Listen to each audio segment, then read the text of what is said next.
talk very knowledgeable, and obviously being in the business and being with the organization that you're with, you have a lot of experience and exposure to all these different people and all the different events and everything like that. But your life before this wasn't exactly like, I'm a businessman and I'm an investor and I've come to help I've come to help On Target Communications build this wonderful thing. Now you came from the streets, right? Well, yes, my background is interesting. I was in law enforcement. I was a Maryland State Trooper, and I was on the SWAT team in the Maryland State Police for 6 years. And after I left the state police, I wanted to do something a little bit different, got into some technology and entertainments where I was interested in, and then this kind of came up, this company, I found out about it. It's kind of a fluke. I got a call, and somebody Googled me and asked some questions about SWAT competition, so I looked them up and talked to the founder of the company, and this is a tremendous opportunity to really take our properties, our core properties, our police property, our firefighter property, and our kids property, and take it to the next level. So it's a very exciting place to be. I'm thinking there's got to be some kind of greater strength putting all this together, being in Maryland and then having this organization out of Maryland. I mean, it's like, how cool was that? It's like, did you have to move? No, I got lucky. I know. What kind of job could be even more perfect for somebody who wants to be in entertainment, who's got the passion for making big things happen and the ability to make big things happen, and coming from the background and the experience that you have in order to be able to sit in a meeting and say, yes, I know what it's like for a gun to shoot, not because I was out there at practice, but because I was in the trenches with the whole thing. I mean, that's pretty cool. Yeah, I'm very lucky. I mean, Maryland, we have Discovery Channels in Maryland, and we're in Maryland and some other great media outlets. And it was great timing. Sometimes life happens that way, and it's all timing. And it's a great opportunity, and I really love it because these are world-class athletes. These are heroes, American heroes, the police and the firefighters, and what we really get to do is highlight the great things that they do, and that's one of the things that I'm very passionate about and feel very fortunate to be a part of.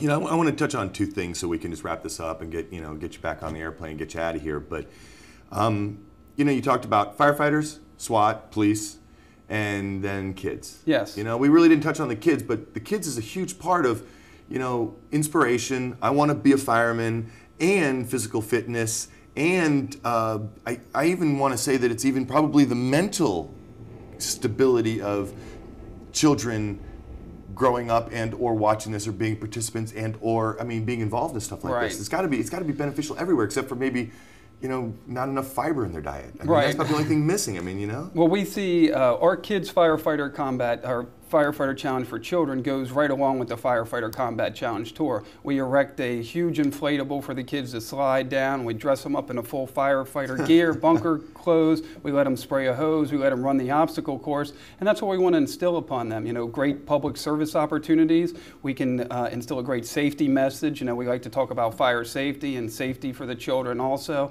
as well as exercise. It's very important for these kids to get out there and do some exercise. So we're on their 27-city tour with the Kids Challenge, with the Firefighter Challenge, as well as we're looking to do another separate Kids Challenge, potentially in a mall tour, and we're working with Disney Radio, and we've got some real exciting things coming up for the Kids Tour. So there's a lot of things happening with that. But the kids, we like to catch them at the lowest level possible and teach them all the right ways to do things. Yeah. So. And this year you hopefully bring that up and bolster that presence on broadcast television as well, or on cable television, to maybe bring a couple more events this year? Oh, absolutely. We'll have a series this year. We're going to be doing the Firefighter Combat Challenge on Versus. It'll be a series, probably 5 or 6 part series, and then the World SWAT Challenge will be a 3-series event on Versus. So we're excited about that. People out there well, that's great. You get something like that. Understand that a lot of sponsorship dollars are out there that people need to spend, and there's a very obscure little target or niches, I guess, what I mean, where it's like, tell us a little bit about sponsorship opportunity and how people gravitate to this stuff, because it's very unique, you having a hard time with sponsorships? No, actually, we do a great job with sponsorships. We have industry sponsors that are interested on the law enforcement side. We have gun manufacturers as well as public safety manufacturers of public safety equipment.